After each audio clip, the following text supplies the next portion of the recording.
Di Natal, saat orang Italia menikmati coklat panas di bawah selimut mereka, orang Brasil berada di pantai menikmati minuman dingin.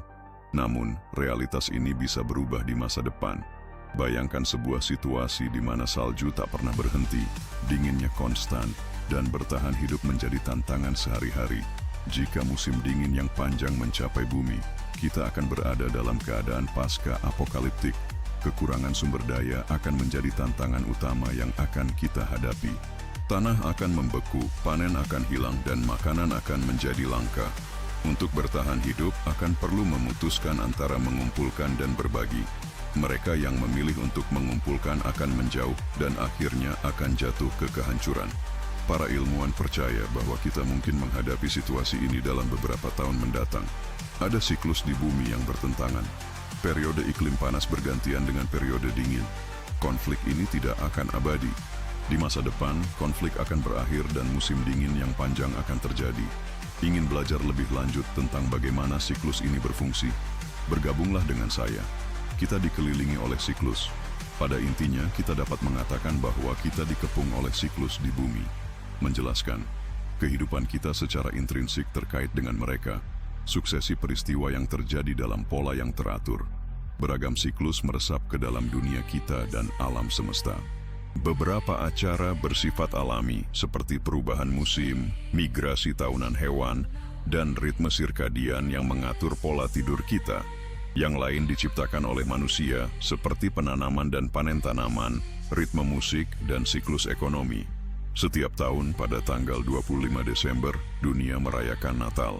Sebuah tanggal yang dalam imajinasi kolektif sering dikaitkan dengan salju dan minuman coklat panas. Hari ini ditandai oleh salju dan gambar Santa Claus mengemudikan rusa, menyebarkan hadiah dan kebahagiaan untuk semua orang tanpa memandang usia. Namun bagi mereka yang tinggal di Brasil, mereka segera menyadari perbedaan. Natal jatuh pada musim panas. Karena itu, banyak yang memanfaatkannya untuk pergi ke pantai dan berjemur. Bagi warga Brasil, tidak ada tradisi minuman coklat panas Natal. Akan bodoh untuk mempertimbangkan tindakan tersebut. Pilih untuk menikmati es krim sebagai gantinya. Pengaruh siklus cuaca adalah yang mengarah ke pilihan tersebut. Mungkin Anda sudah tahu alasan di balik musim, tapi ulasan singkat mungkin berguna untuk memahami fokus utama video ini. Siklus Milankovitch. Musim tahun disebabkan oleh miringnya sumbu bumi selama beredar mengelilingi matahari. Miringan ini membuat berbagai wilayah di planet ini menerima jumlah cahaya matahari yang berbeda, mengakibatkan pergantian musim di berbagai waktu tahun di seluruh dunia. Pada musim panas, hemisfera yang menghadap matahari menerima lebih banyak sinar matahari langsung, menyebabkan hari yang lebih panjang dan suhu yang lebih tinggi. Sementara hemisfera yang menjauh dari matahari mengalami hari yang lebih pendek dan suhu yang lebih rendah. Dinamika ini berbalik pada musim dingin, ketika hemisfera yang berlawanan dengan matahari menerima sinar langsung yang lebih sedikit, menghasilkan hari yang lebih pendek dan suhu yang lebih dingin. Musim semi dan musim gugur berfungsi sebagai musim perantara antara musim panas dan musim dingin, terjadi ketika sumbu bumi tidak miring ke arah atau menjauh dari matahari. Selama periode ini, paparan sinar matahari didistribusikan secara merata di seluruh planet ini, yang menghasilkan suhu yang nyaman dan kondisi iklim yang lebih seimbang. Musim memiliki pengaruh signifikan dalam kehidupan di bumi, dengan tanaman dan hewan menyesuaikan diri dengan iklim yang bervariasi dengan menggunakan petunjuk seperti suhu dan durasi hari untuk mengatur siklus hidup mereka. Selama musim dingin, banyak hewan bermigrasi ke daerah yang lebih hangat, sementara beberapa tanaman hanya berbunga pada musim tertentu. Musim tidak hanya berdampak pada dunia alam, tetapi juga mempengaruhi aktivitas manusia, memengaruhi dari mood dan perilaku kita hingga ekonomi. Contohnya, olahraga musim dingin populer di lokasi dengan salju, sedangkan kegiatan pantai lebih umum di daerah dengan iklim panas. Musim adalah siklus kehidupan yang berulang secara teratur, membawa pertumbuhan dan transformasi bagi alam. Sepanjang tahun, periode panas dan dingin bergantian karena kemiringan sumbu planet ini terhadap bidang orbitnya. Ilmuwan Serbia Milutin Milankovitch menunjukkan, 1 abad yang lalu, bahwa perubahan posisi bumi terhadap matahari bukanlah faktor tunggal yang mampu memengaruhi iklim planet ini. Dia menyarankan bahwa efek kolektif dari perubahan-perubahan tersebut memiliki peran signifikan dalam iklim jangka panjang bumi, bertanggung jawab atas memicu periode glasiasi, juga dikenal sebagai zaman es. Apakah individu ini benar-benar jenius? Dia sangat memahami bahwa lintasan sebuah planet ditentukan oleh elemen-elemen orbital, istilah yang digunakan oleh insinyur Dirgantara. Ada 6 besaran penting yang berkontribusi untuk menjelaskan pergerakan objek di sekitar yang lain, baik itu satelit buatan, seperti JWST yang mengorbit bumi, atau bintang yang mengorbit lubang hitam di pusat galaksi kita. Dia mempertanyakan apa yang akan terjadi pada planet bumi jika salah satu dari faktor-faktor ini, yang disebut eksentrisitas, berubah secara bertahap dari waktu ke waktu.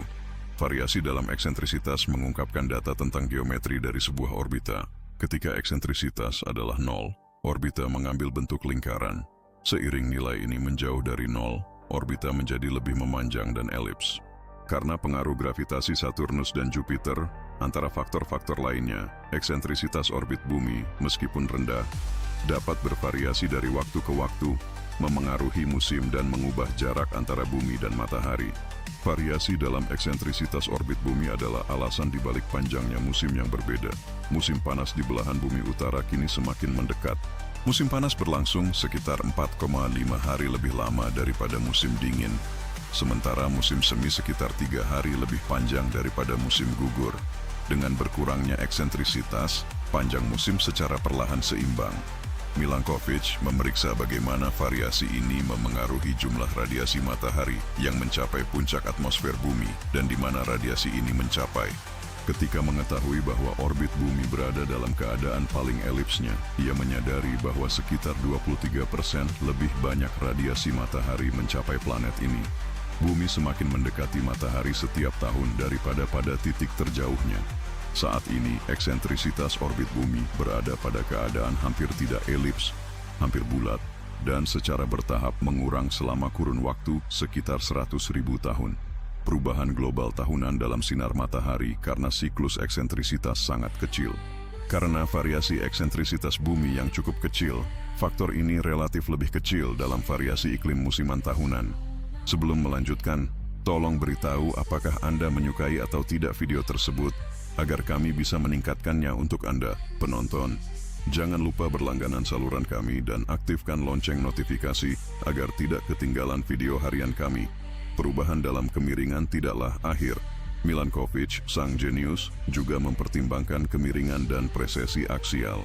Kemiringan adalah sudut antara bidang orbit bumi dan ekuator bumi. Kemiringan bervariasi dari 22,1 hingga 24,5 derajat dalam jutaan tahun terakhir. Semakin besar kemiringannya, semakin ekstrim musimnya, dengan musim panas yang panas dan musim dingin yang dingin. Yang menarik, sudut kemiringan yang lebih besar menghasilkan periode pencairan glasier, yang berarti lebih banyak pelelehan dan penarikan glasier dan tutupan es. Namun, efek ini tidak konsisten di berbagai wilayah di dunia. Garis lintang yang lebih tinggi menunjukkan variasi yang lebih signifikan dalam jumlah radiasi matahari yang diterima dibandingkan dengan wilayah dekat khatulistiwa. Saat ini, sumbu kemiringan bumi berada sekitar 23,4 derajat, berada di tengah-tengah antara ekstrimnya. Dan, yang mengejutkan, sudut kemiringan ini secara bertahap berkurang dalam siklus dengan durasi sekitar 41.000 tahun. Berdasarkan perhitungan Anda, Milankovitch mengungkapkan bahwa saat musim dingin kita semakin hangat dan musim panas semakin dingin, salju dan es bisa mulai menumpuk di wilayah-wilayah dengan lintang yang tinggi. Proses ini menghasilkan pembentukan lapisan es yang luas, yang memantulkan lebih banyak energi matahari kembali ke ruang angkasa, yang pada gilirannya mendorong pendinginan lebih lanjut. Terkait dengan presesi aksial, penting untuk disebutkan bahwa bumi sedikit berayun pada sumbunya karena gaya pasang surut matahari dan bulan. Ayunan ini memiliki dampak pada rotasi planet ini dan disebut presesi aksial. Siklus ini berlangsung sekitar 27,7 ribu tahun dan menghasilkan perbedaan musiman yang lebih tajam di satu belahan bumi dan kurang mencolok di belahan bumi yang lain. Saat ini, perihelion titik terdekat bumi ke matahari bertepatan dengan musim dingin di belahan bumi utara dan musim panas di belahan bumi selatan. Sekitar 13.000 tahun dari sekarang, situasi ini akan terbalik, membuat belahan bumi utara mengalami radiasi matahari yang lebih intens dan belahan bumi selatan memiliki musim yang lebih moderat. Orbit bumi berayun akibat pengaruh Jupiter dan Saturnus, menghasilkan siklus sekitar 112.000 tahun yang mempengaruhi orientasinya terhadap bidang elips. Presi aksial dan absidal yang digabungkan membentuk siklus preesi umum dengan rata-rata 23.000 tahun. Menariknya, bintang utara berubah dari waktu ke waktu, dan saat ini adalah bintang Polaris dan Polaris Australis. Tetapi hanya beberapa ribu tahun yang lalu, terdapat Kocap dan Perkap. Ramalan eksentrik Milankovitch mengungkap bagaimana perubahan kecil yang dimulai oleh siklus Milankovitch berperan secara terpisah maupun bersama-sama untuk mempengaruhi iklim bumi selama periode yang panjang, menghasilkan perubahan signifikan dalam kondisi iklim kita selama puluhan ribu hingga ratusan ribu tahun. Apa yang ia temukan pada saat yang sama menarik dan menakutkan. Pada suatu saat, bumi akan mengalami zaman es baru. Malkovich menyajikan dua asumsi utama, bahwa perubahan dalam radiasi di lintang-lintang tertentu dan musim-musim tertentu lebih signifikan daripada yang lain, dan bahwa kemiringan sumbu adalah yang paling penting dari ketiganya untuk iklim. Menggunakan model matematika sendiri, ia menghitung bahwa zaman es antara 41.000 tahun. Berdasarkan zaman es terakhir yang diketahui, yang terjadi sekitar 20.000 tahun yang lalu, ini berarti bahwa zaman es berikutnya akan terjadi sekitar 20.000 tahun dari sekarang.